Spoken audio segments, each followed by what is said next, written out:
Pandian store சீரியலில் today எபிசோடில் நம்ம பழனி மேலே எல்லாருமே உச்சக்கட்ட கோவத்தில் இருக்காங்க.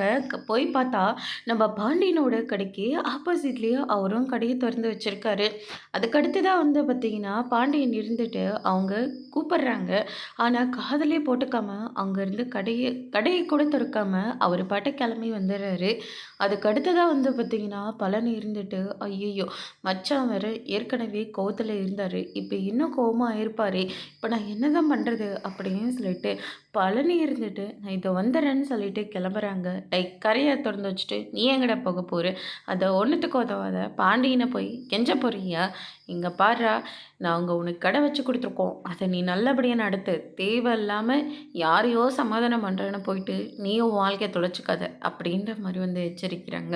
ஆனால் பழனி இருந்துட்டு நீங்கள் கடையை ஆரம்பித்து கொடுக்குறதுல எனக்கு கொஞ்சம் கூட விருப்பமே இல்லை, இப்போ மச்சானோட கடைக்கு ஆப்போசிட்லேயே கடையை ஓப்பன் பண்ணி வச்சுருக்கீங்க, கண்டிப்பாக வீட்டில் இருக்கிறவங்க எல்லாருமே தப்பாக தான் புரிஞ்சிட்ருப்பாங்க அப்படின்னு சொல்லிட்டு பழனி வந்து சொல்லிகிட்ருக்காங்க. நம்ம சக்திவேல் இருந்துட்டு அவங்க கடைக்கு ஆப்போசிட்லேயே நீ கடையை திறக்கணும், அதாவது தான் நாங்கள் 2 பேரும் நாங்கள் விரும்பணும், அதனால தான் கஷ்டப்பட்டு இந்த கடையை நாங்கள் உனக்காக வாங்கி கொடுத்துருக்கோம், தேவையில்லாமல் மச்சானுக்கு விட்டு கொடுக்குறேன் அப்படின்னு சொல்லிட்டு ஏதாவது ஒரு வேலையை பண்ண அதுக்கப்புறம் நடக்கிறதே வேறு அப்படின்ற மாதிரி சொல்லிடுறாங்க. அதோடு இன்னைக்கான பிரம்ப முடிச்சிருக்காங்க. இனி பானைய ஸ்டோரில் அடுத்தடுத்து என்னெல்லாம் நடக்க போகுதுன்றதை வெயிட் பண்ணி பார்க்கலாம். தேங்க்யூ.